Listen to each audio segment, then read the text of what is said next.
So do any of you have any questions? Takže má niekto z vás nejaké otázky? I think I haven't seen these types of your studies. Like I've seen the older ones.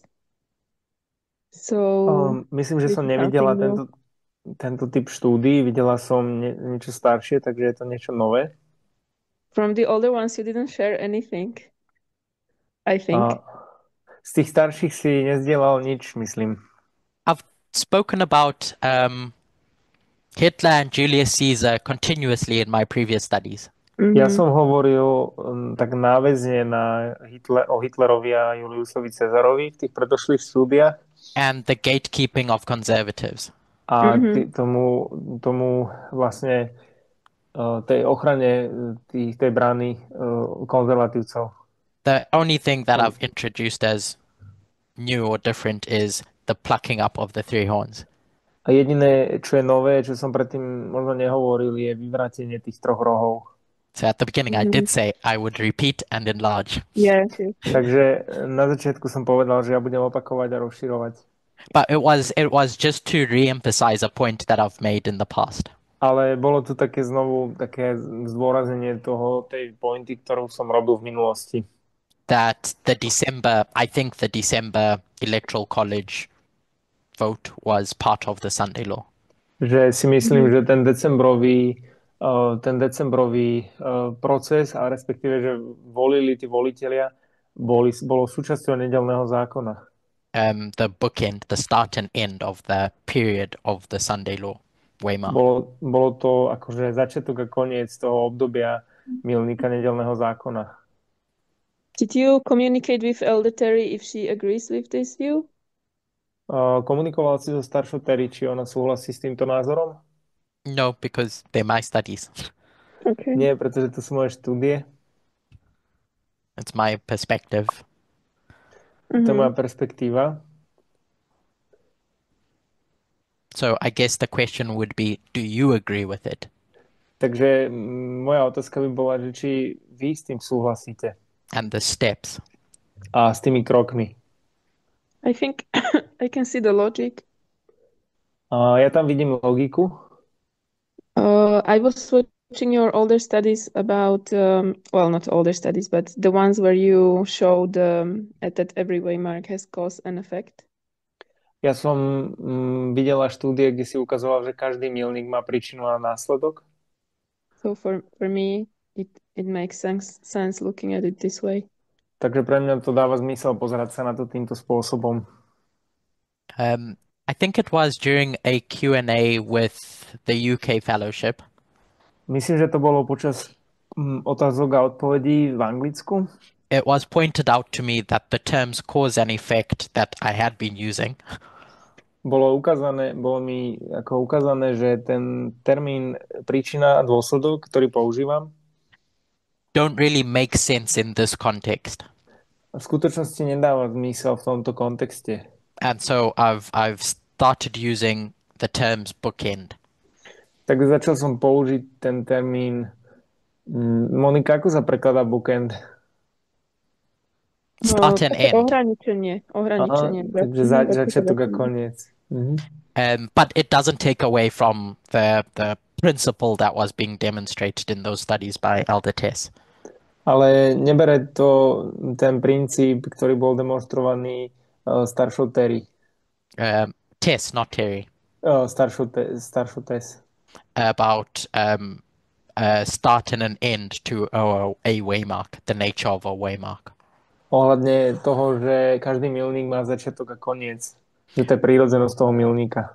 Of course, when we look back at all the different waymarks, though, Samozrejme, keď sa pozrieme naspäť na rôzne milníky, there's one specific date that stands out amongst them. je tam jeden konkrétny dátum, ktorý vystupuje spomedzi všetkých. 1989 would be November 9. 1989 by to bol 9. november. 2001 would be 9/11, A 2001 by to bol 11. september etc., etc. a tak ďalej. I think for us, July would be the equivalent. Myslím, že pre nás by bol ekvivalent júl, but I don't think it takes away from the necessity of that second date in enforcing the Sunday law waymark.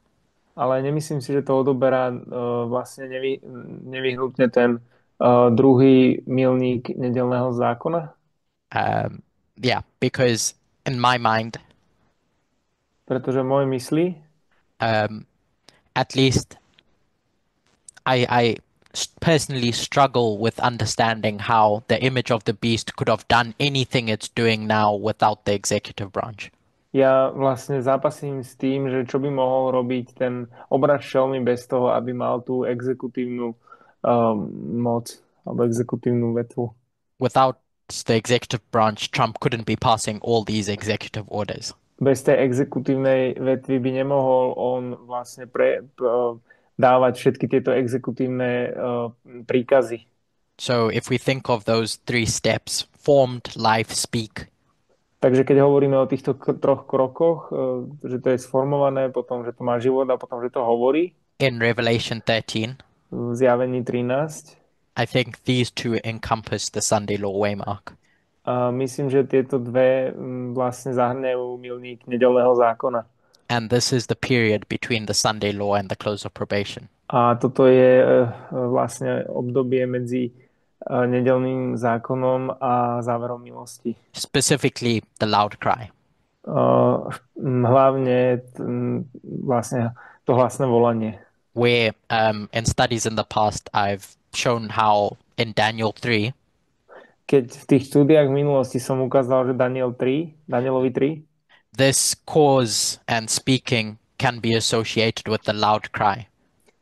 toto, že tá šelma pôsobí a hovorí, že môže to byť vlastne spojitosti s hlasným volaním. When there's a loud cry to worship the statue. Keď je tam hlasné volanie na to, aby vlastne uctievali tú sochu. Obraz.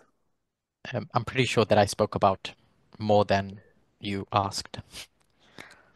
A som vlastne si istý, že som hovoril o tom viac, ako čo sa pýtaš. But yeah, that's how I see things at least. Ale to je to, ako ja vidím veci.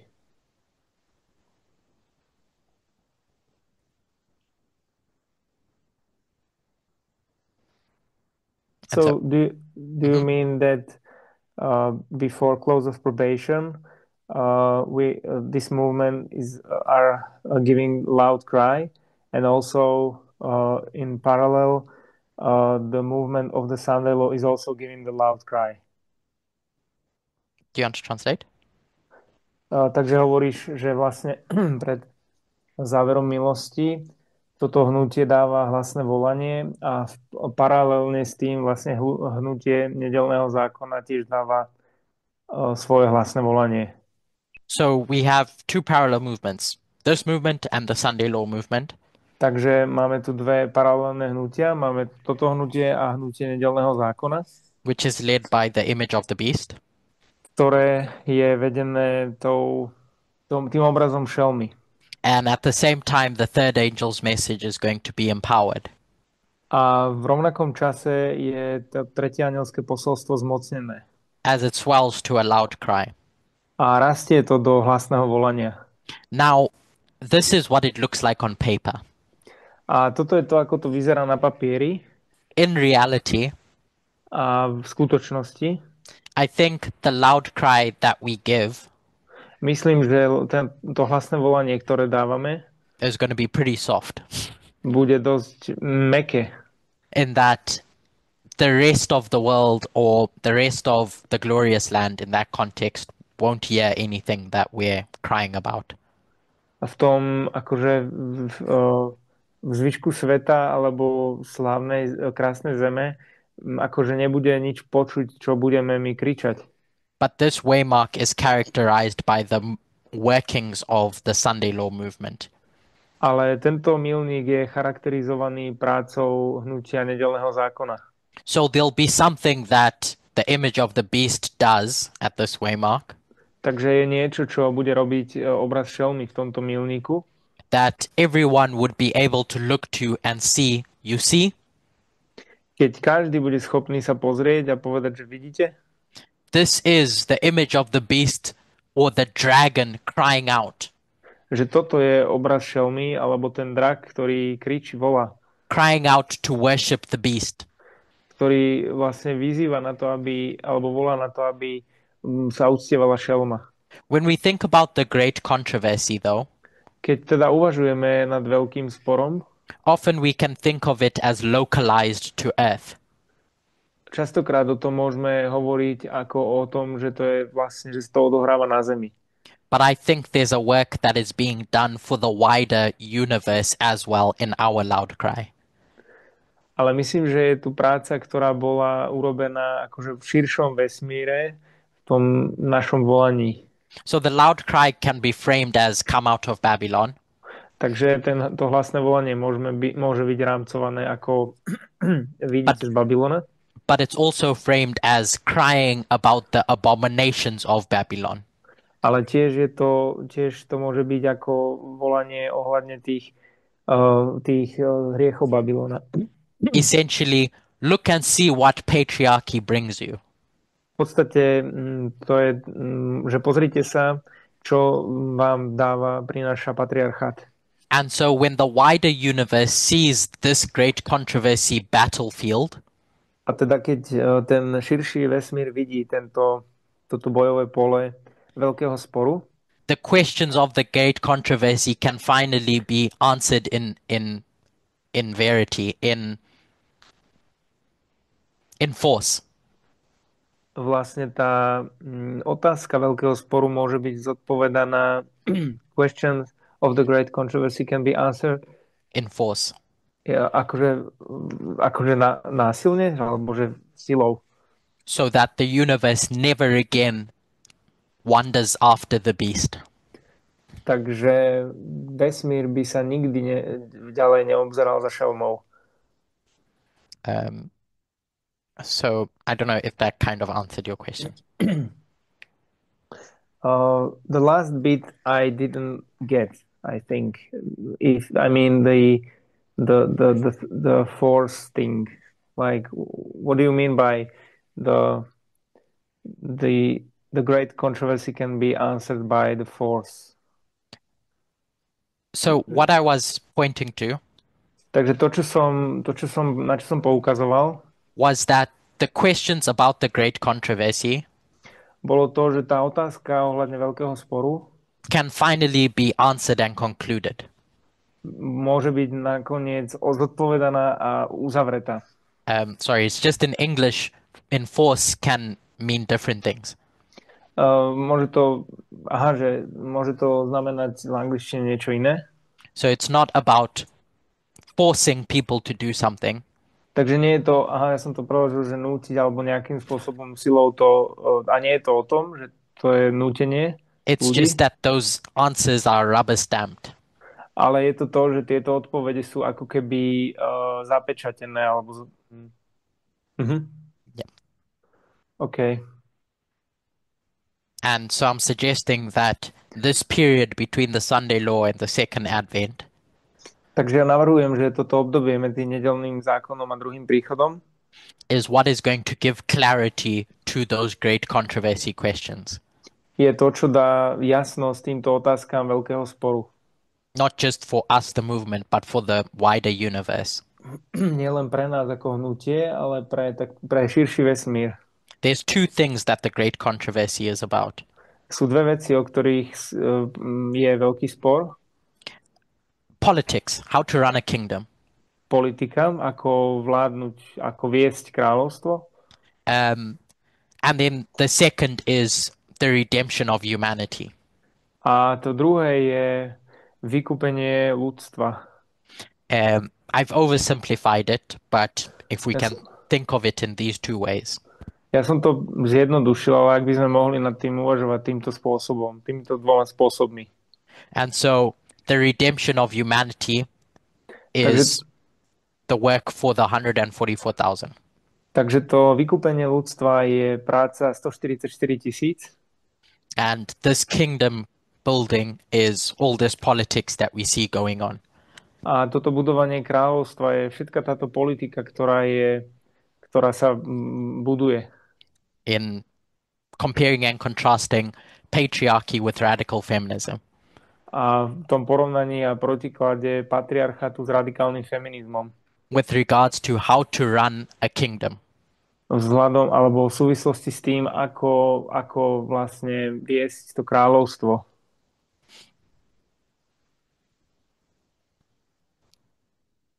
Yeah. Is that okay? Okay, yeah, thank you. Okay.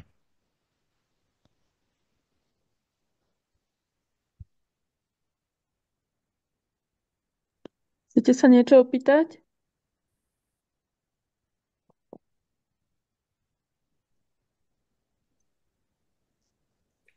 Okay. Já možná nemám přímo otázku. Maybe I don't have a like direct question.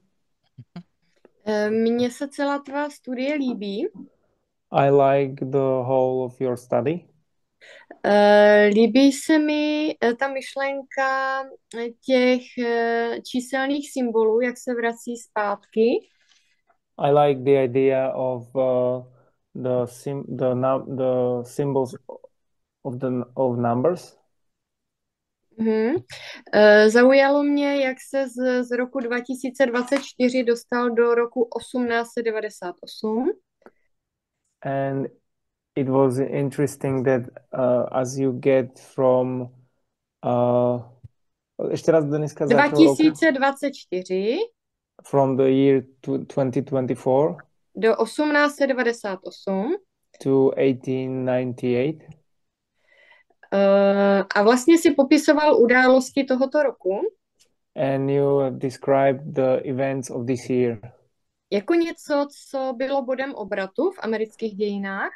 As something which was a turning point in American history. Co se týče zahraniční politiky. In regards to foreign policy. Takže moje otázka možná z toho vyplývá. So maybe my question would be. To je to, co ty vidíš u nedělního zákona v roce 2024? Is it that what you see in Sunday law in 2024? Maybe... Sorry, I didn't understand the question. Že nerozumel otázku, možno som to zle preložil. Ešte raz skús. Prostě ty události z toho roku 1898. So these events from the year 1898. Kdy Amerika začíná ovládat zahraniční politiku. When America starting to like rule the foreign policy. Je vlastně něco, co se začíná odehrávat od nedělního zákona. Is something which starts to going on from Sunday law. Yes, so if we think about the repeating pattern. Áno, takže ak rozmýšľame o opakujúcom sa vzorci of Boston, Concord, Exeter. Boston, Concord, Exeter. I think Monica might have done a study on it. Myslím, že Monika urobila na to štúdiu. And the points about that repeating pattern a ukazuje na ten opakujúci sa vzorec. Is that something arrives here at Boston. Je to to, že niečo prichádza sem v Bostone. And when that thing arrives, it grows. A keď tá vec prichádza, tak potom to rastie. So that message of Imperial USA arrived at the Sunday Law Waymark 2024. Takže toto posolstvo toho imperialistických Spojených štátov vlastne zostupuje od roku 2024. That was Trump's message when he ran for president. To bolo Trumpové posolstvo, keď on sa uchádzal na prezidenta. When he ran for the Republican nominee. Keď on sa uchádzal o tú republikánsku nomináciu. Is that only I, can make America great again. Je to len ja a jedine ja môžem urobiť Ameriku opäť veľkou.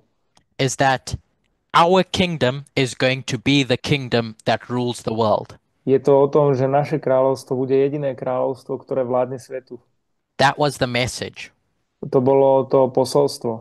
It arrives at Boston. Vlastne prichádza to v Bostone. And as we go through 2025 and the succeeding time up until close of probation, a keď prichádzame do roku 2025 a nasledujúci, teda prichádzajúci záver milosti, that message gets stronger and stronger. Tak táto posolstvo je silnejšie a silnejšie. Until it accomplishes that at the final waymark. Až kým sa to úplne naplní v poslednom konečnom milníku. And why I speak about this repeating pattern a keď hovorím ja o tomto opakujúcom sa vzorci, is because when I was doing my studies, alebo prečo o tom hovorím, je to, že keď som robil tie moje štúdie, one thing that I questioned myself about, jedna vec, ktorú som sa pýtal sám seba, is, okay, if all these things point to 2024, je, že dobre, keď všetky tieto veci ukazujú na rok 2024, how come it's only really in 2025 that we see the King of the North behaving how it's behaving? Ako to, že až v roku 2025 vidíme to, ako to, že sa správa král Severu spôsobom, akým sa správa. Because with Trump and all his tariffs and the trade wars, etc. Keď Trump so všetkými tými obchodnými vojnami a tariffs a clami, that only really takes effect once Trump is in office, 2025. Tak to vlastne prichádza až do tej reality, keď sa dostáva do úradu v 25.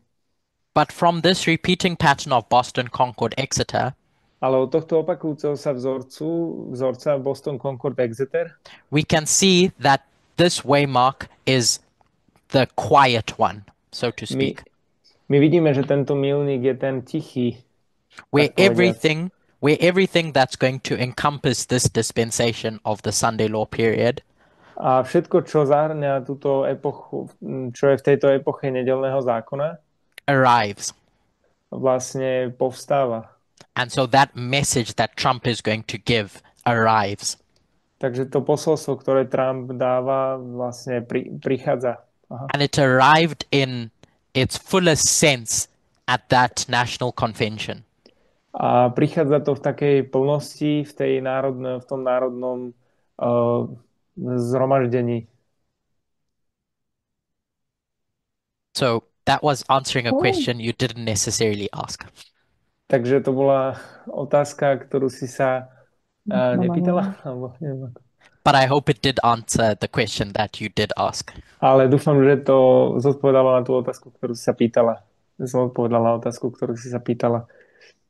Curtis, now when you're talking about this Boston, Concord, Exeter, we were talking with the group about it. Teraz, keď hovoríš o tom Boston, Concord, Exeter, my sme hovorili na skupinke o tom. And if we look at some older waymarks, several Bostons are quite visible. My keď sa pozrieme na tie ďalšie milníky, tak viacero Bostonov je viditeľných. Like 1999 or 2001. Ako 2001 a 89. And I think it was Thomas who was saying the thought that for whom it's not visible, it's God's people. Like for us, we don't know what the message is yet. Takže myslím, že Tomáš hovoril, že pre tých, ktorí to nevidia, sme my, ktorí vlastne nevidia to posolstvo ešte. But the externally things are visible. Ale externé veci sú viditeľné. So what could you say to this? Takže čo by si na to povedal? So if you go back to what I said, takže ak sa vrátite naspäť k tomu, čo som povedal, I was speaking to the message that the image of the beast is giving. Ja som hovoril o posolstve, ktoré dáva znamenie šelmy. Not necessarily the events of the Sunday law. Nie nevyhnutne tie udalosti nedeľného zákona. It was visible. Trump was made the nominee of the Republican Party. Bolo to viditeľné. Trump bol urobený, bol vlastne nominant republikánskej strany. It was a public spectacle of patriarchy. Bolo to taká verejná spectacle means like feast. No. Divadlo. Aha, bolo to divadlo. Everyone who could see what it was could see that this is not okay. Každý, kto to mohol vidieť, tak mohol povedať, že toto nie je v poriadku. So in that sense, it was very much visible. Takže v tomto zmysle to bolo veľmi viditeľné. The thing that's growing is the message Ale tá vec, ktorá rastie, je posolstvo of the behavior of the entity. toho správania tej entity. So in one sense, I agree with what you've said. Takže v určitom zmysle súhlasím, že čo si povedala. But like a seed, Ale tak ako semeno, that seed is just going to grow. to semeno bude rásť. And so that seeds of global superpower, A to semeno tej globálnej superveľmoci I'm saying were planted, bolo tu zasadené. but it's just going to grow as time goes on. Ale bude rásť tak, ako ide čas. The Berlin Wall falls in November 9, 1989. Berlínsky múr padá 9. novembra 1989. The seed was planted of the fall of the USSR. To semeno pádu Sovietskeho zväzu bolo zasadené, But that doesn't take effect until later down the road. ale nemalo to ten vlastne efekt, ale malo to ten efekt až ďalej. So I think both internal and external, Takže myslím, že aj interne a externe there is the aspects of Boston being a seed for what is going to grow out of it. ten Boston má aspekt toho semena, že vlastne z toho to bude rásť ďalej. Is that how you see it? Je to, ako to vidíš? Thomas, because you're the one who brought it up. Yes, I think I agree with what you said.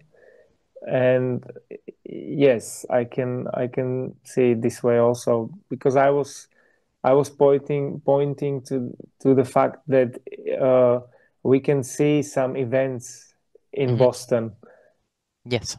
Because I thought that Monica, because we had some arguing about that in Boston we can't see anything, and I said that we can see in Boston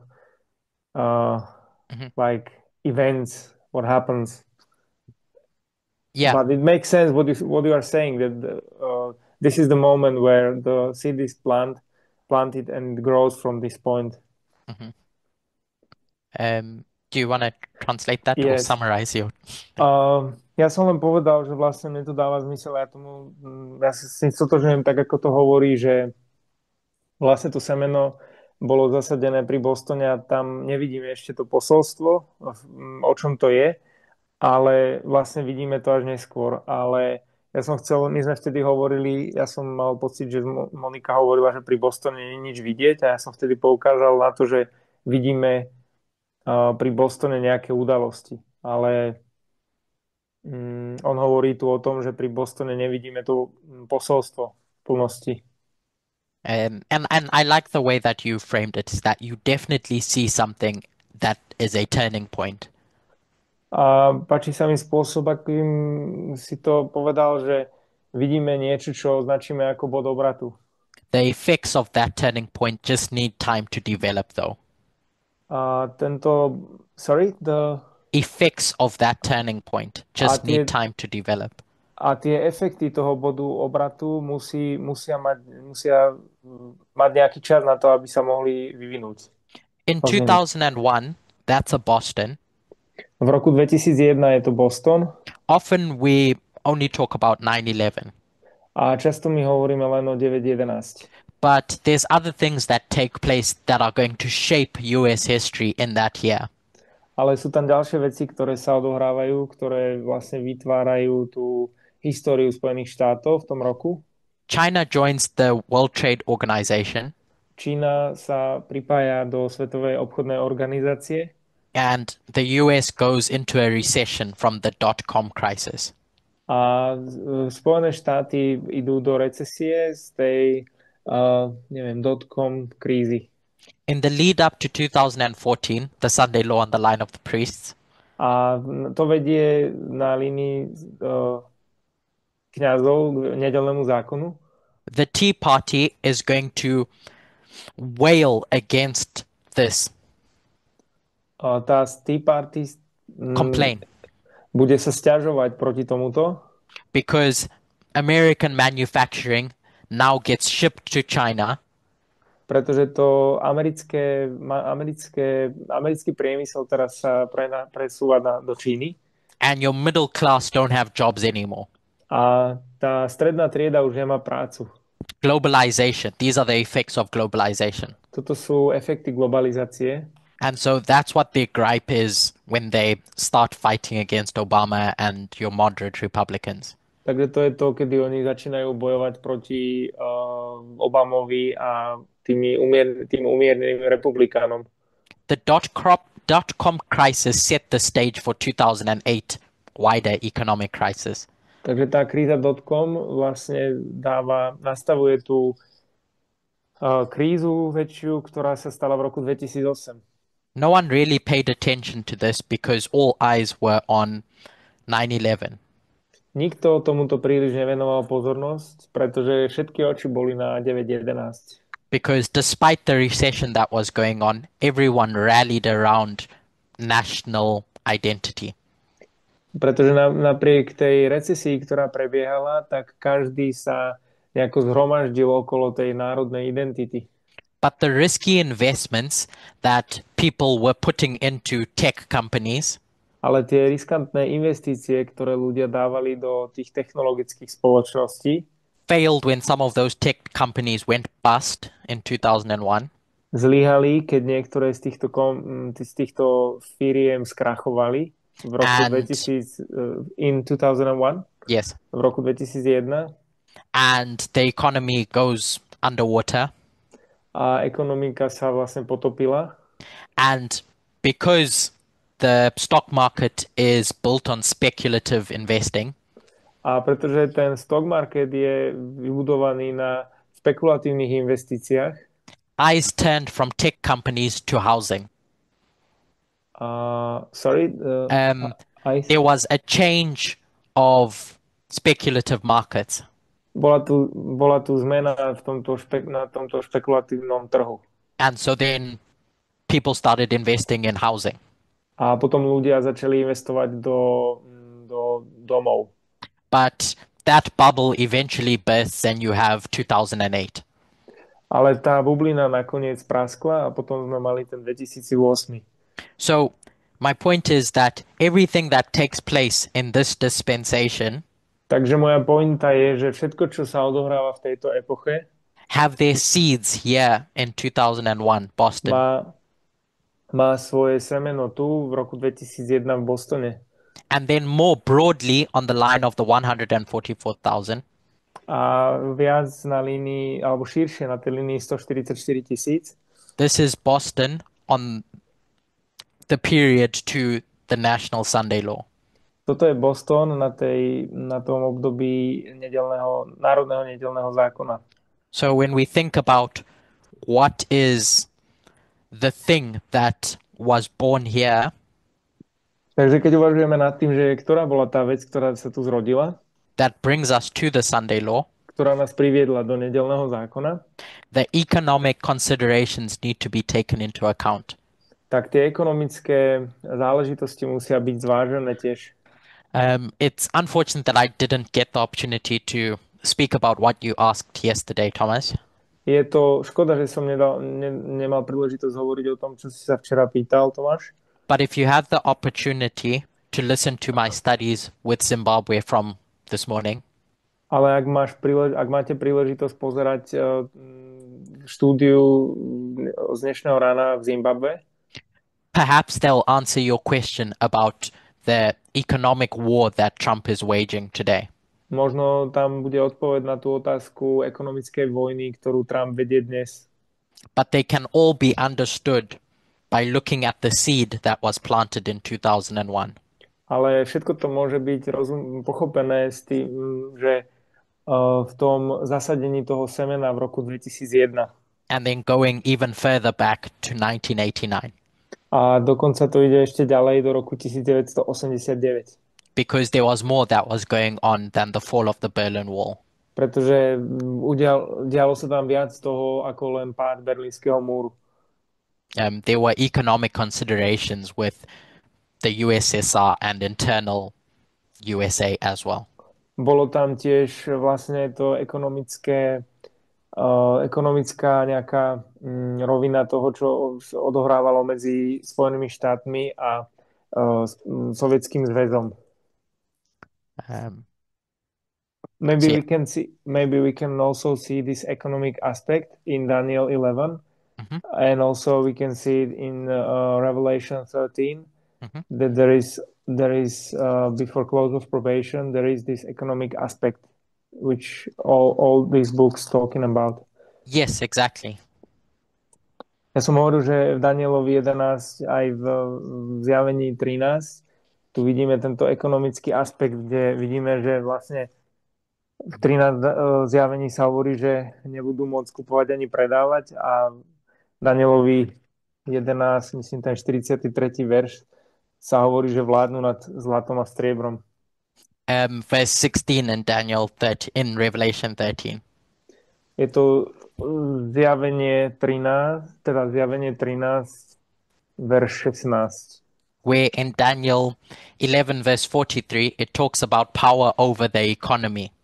Kde v Danielovi 11.43 sa hovorí o moci nad ekonomikou. And verse 16 it talks about how the dragon is going to call rich and poor, free and bond to receive the mark of the beast. A vo verši 16 zjavení sa hovorí, že tá šelma bude volať chudobných aj 13, 16. Pôsobia všetkým malými, veľkým, bohatými, chudobným, slobodnými sluhom dali rité znamenie. That no one can buy or sell if you don't buy into Trumpism. Aby nikto nemohol ani kúpiť, ani predať, iba ten, kto je v tom Trumpizme. If you nations don't bow down at my feet, ak vy národy sa neskloníte k mojim nohám, I'm going to slap you with tariffs. Ja vás budem vlastne, na vás zaútočím s týmito tarifami. So yeah, I agree with your perspective. Takže súhlasím s tou perspektívou. Because maybe when we see the situation in the world, like what is the position of European Union, so they don't have really leverage to make some pressure on United States. They can do the tariffs, and the European Union can do the tariffs back, so they can really harm the Americans to the point that American can harm Europe. Do you see it this way? Are you going to translate? Yeah. Takže ja hovorím, že vlastne Európa ako keby nemá tú vyjednávaciu pozíciu, že ona ako keby nemá tú páku, že nemôže tie tarify dať na Trumpa, ktoré by boli tak silné, ako Trump dá na Európu. Takže v podstate on má tú moc v rukách. Yeah, for sure. And that's what this trade war is about. Takže vlastne o tomto je celá tá obchodná vojna. Trump has said it explicitly. Trump to vlastne explicitne povedal. That he feels that all these countries have been ripping off the USA for far too long.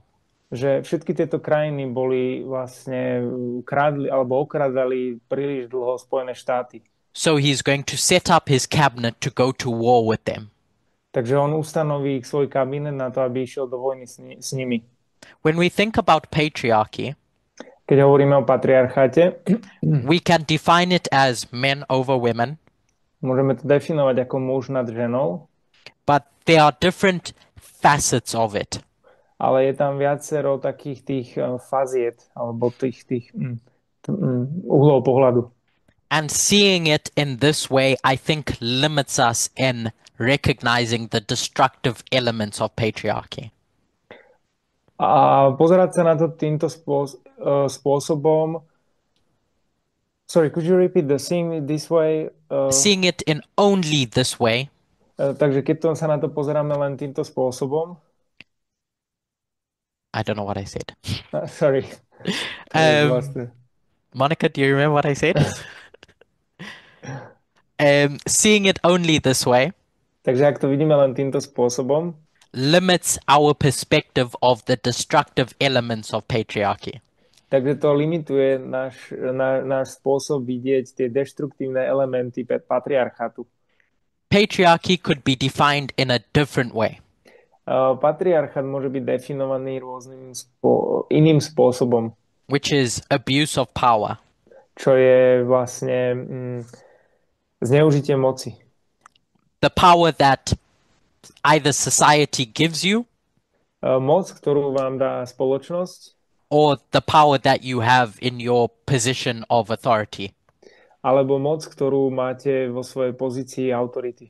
And so when you abuse that power, you are fulfilling the characteristics of patriarchy. Takže keď zneužívate túto moc, tak naplňate charakteristiku patriarchatu. And it's most visible in this relationship between men and women. A je to najviac viditeľné v tomto vzťahu medzi mužom a ženou. But it's also in seeing strong men over weak men. Ale je to tiež vlastne v tom, že vidíme silného muža nad slabším mužom. In pop culture, it would be called alpha males versus over beta males. Takže v tej pop kultúre to môžeme vidieť ako, že alfa muž nad tým beta mužom. The manosphere is as much about men versus women as it is about alpha males versus beta males. Tá manosféra je tak rovnako o tom, že je to muž versus žena, a tak ako je to muž versus alebo muž nad tým, teda alfa muž nad tým beta mužom. Someone can get wealth and receive power from their wealth. Niekto môže vlastne byť bohatý a dostať moc z toho bohatstva. But how are they going to use that power over the poor? Ale ako oni použijú tú svoju moc nad ohľadne tých chudobných? Rich men over poor men. Bohatý muž nad chudobným mužom. Societal positions of power with regards to race. Sociálna moc vzhľadom na rasu. White women over black women. Biela žena nad čiernou ženou. The list goes on and on. A ten zoznam pokračuje. So when we see patriarchy with regards to political kingdoms, takže keď vidíme patriarchát vzhľadom na tie politické kráľovstva, we can see it as strong countries over weak countries. Takže vidíme to ako silné krajiny nad tými slabými krajinami. And the abuse of that power. A zneužitie tej moci. Cambodia or Vietnam, Kambodža alebo Vietnam, are not comparable to the USA on any level. Nie sú porovnateľné so Spojenými štátmi na žiadnej úrovni. With regards to the power that the USA has economically, military and politically. Vzhľadom k moci, ktorú majú Spojené štáty ekonomicky, politicky a vojensky. So when the King of the North stands up with a chart with all the countries they're going to slap tariffs on, takže keď sa Spojené štáty postavia s tým zoznamom všetkých krajín, s tými clami, ktoré chcú uvaliť na všetky tie krajiny, we can think of that abuse of power over countries like Cambodia or Vietnam or the Philippines. Môžeme uvažovať o tom zneužití moci nad týmito krajinami ako Kambodža, Vietnam alebo Filipíny. As reflecting patriarchy in practice. Ako reflektovanie patriarchatu v praxi. Yeah, so I can't remember what your question was, but I hope I answered it. Yes, nepamätám si, aká bola tvoja otázka, ale dúfam, že som to zodpovedal. So when we see all this discussion, like Trump is saying that you don't have the cards, so that means that you are the weak and we are the strong ones, and you have to bow down. There's two ways of looking at it. Takže ja som vám povedal, že keď vidíme tie veci, ako že nemáš karty, napríklad čo povedal Trump Zelenskému, tak to vlastne vyjadruje to, že on mu hovorí, že ja som silný a ty si slabší, tak sa musíš podriadiť. Takže sú dve veci, ako sa na to dá pozerať. There's the reality of what Trump was saying to Zelensky. Je tu realita, čo Trump hovorí Zelenskému. Was that, listen, Zelensky, if we're going to resolve this crisis, pozri, Zelensky, ak chceme vyriešiť túto krízu, I have the power to do that. Ja mám moc to urobiť. You don't. Ty nemáš. All the previous presidents have tried and failed to save you. Všetci predošli prezidenti sa snažili a zlyhali v tej záchrane teba. But I, Trump, have the cards in my hands to resolve this issue with Russia. Ale ja, Trump, mám karty v mojej ruke na to, aby som vyriešil tieto problémy s Ruskom. You, Ukraine, a weak country, ty, Ukrajina, slabá krajina, cannot tell Putin what to do. Nemôžeš povedať Putinovi, čo má robiť. Because he's just not going to listen to you. Pretože on ťa nebude počúvať. Putin's going to listen to me because I am on the level of Putin. Putin bude počúvať mňa, pretože ja som na úrovni Putina. So you, Zelensky, stop telling me what to do. Takže ty, Zelensky, prestaň hovoriť mne, čo mám robiť. And let me deal with this issue in the way that I can. A nechaj ma riešiť tento problém spôsobom, akým môžem. Because I have the cards in my hand that you don't. Pretože ja mám karty v mojich rukách, ktoré ty nemáš. So from one perspective, there was truth to what Trump was saying. Takže z jednej perspektívy bola pravda to, čo Trump hovoril. And often we don't look at that interview in that way. A častokrát my sa nepozeráme na to interview týmto spôsobom. And perhaps we can look at what the King of the North is trying to do and wanting to do. A možno sa môžeme pozerať na to, že čo Král Severu chce urobiť. Trump has openly said he wants to resolve all these wars. Trump otvorene hovorí, že on chce vyriešiť všetky tieto vojny. We may not like the way that he's doing it.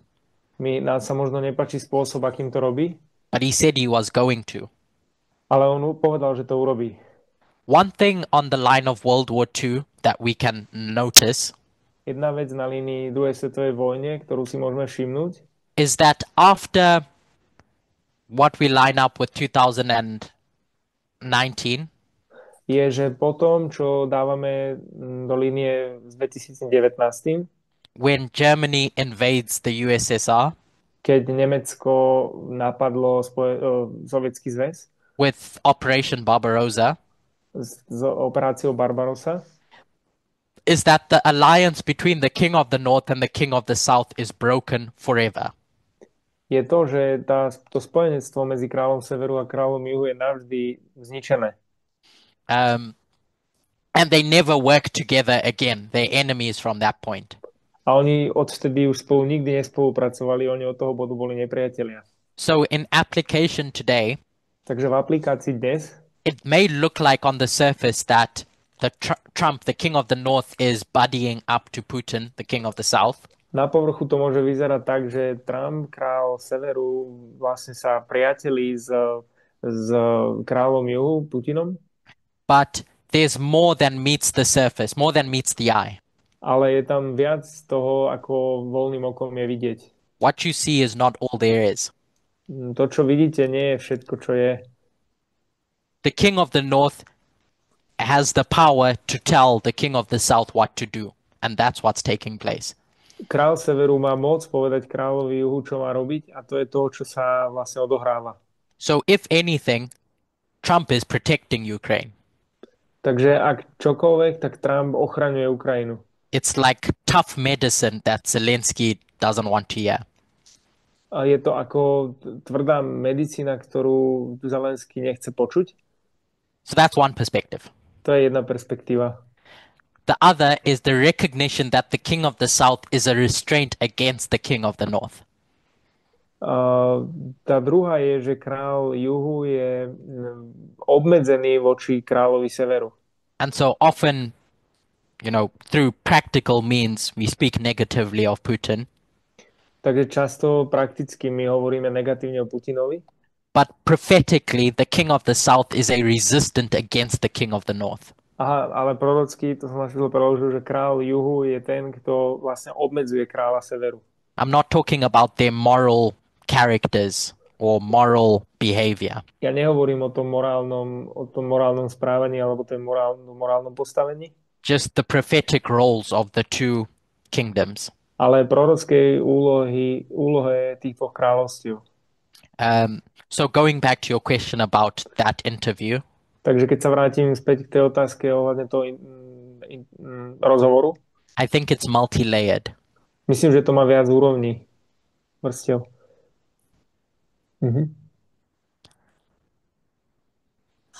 Yeah.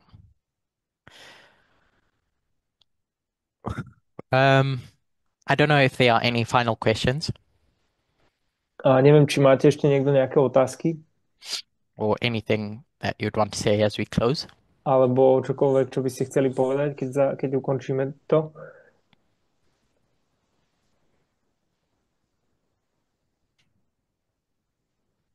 What I will say in closing A to, čo poviem ja na záver, is that I think that as the further away we get from Boston, the Sunday Law Waymark, je, že čím viac sa vlastne vzdialujeme od Bostonu, milníka nedelného zákona, the more we understand it. Viac tomu rozumieme. And the more we understand it, A čím viac tomu rozumieme, the more we're able to look forward. Tým viac sme schopní sa dívať dopredu. And so I hope that as a group, Takže ja dúfam, že my ako skupina, as you contemplate the various perspectives that are given about the Sunday Law, keď vlastne vidíme tie rôzne perspektívy ohľadne nedelného zákona, you as much as I vy, rovnako ako aj ja, may, like Elder Parminder says, enjoy the journey. Si to môžeme, tak ako hovorí starší Parminder, si môžeme užiť tú cestu. God has spent 6,000 years in getting us to the conclusion. Boh strávil 6000 rokov na to, aby nás dostal k nejakému záveru. Because God feels that the journey is more important than the conclusion. Pretože Boh to cíti tak, že tá cesta je dôležitejšia ako záver. Because God recognizes that the true learning and development comes in the journey. Pretože Boh si uvedomuje, že to skutočné rozvíjanie sa a porozumenie prichádza na tej ceste. And if they had concluded things quickly, a ak by oni prišli k záveru rýchlo, humanity wouldn't have grown and developed. Tak to ľudstvo by nerástlo a nerozvinulo sa. And so I guess it's just a word of encouragement from myself. Takže ja myslím, že to je také slovo povzbudenia odo mňa. That as much as I feel that this journey is a blessing, že tak ako ja cítim, že táto cesta je požehnanie, in being able to have such an open space for different people to share ideas of what they believe truth is, že mať také otvorené miesto, aby rôzni ľudia mohli zdieľať to, čo mu veria, to, čo cítia. Each of us can grow in that experience. A každý z nás môže rásť v tejto skúsenosti. So yeah, we can close with prayer if there's no questions that anyone has. Ak nie sú nejaké otázky ďalšie, tak môžeme to ukončiť modlitbou. Dear God, drahý Bože, thank you for the journey that we're on. Ďakujeme ti za cestu, na ktorej sme. Sometimes, speaking for myself, niekedy, teraz keď hovorím za seba, we can be impatient. Že môžeme sa cítiť, že sme netrpezliví. In just wanting the conclusion. A že chceme proste závery len. But I pray and ask that through the journey you may continue to refine us. Ale ja sa modlím, aby si nás počas tej cesty nejako očistil a obnovoval. Refine the way that we think. A obnovoval spôsob toho, alebo vylepšoval spôsob, ako myslíme. Because if we're going to have any role in your government, we need to be able to do that.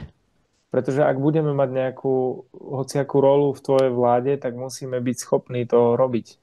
and not just sit around and wait for the answer. A nie len sedieť a čakať na odpoveď. I pray and ask that you may bless the movement as we go through this journey. Ja sa modlím a ďakujem za to, že aby si požehnal to hnutie na tejto ceste. And I thank you for the safe space that you've created to do that. A ja ti ďakujem za bezpečné miesto, ktoré si vytvoril. This is my prayer in Jesus' name. Amen. Toto je moja modlitba v Ježišovom mene. Amen.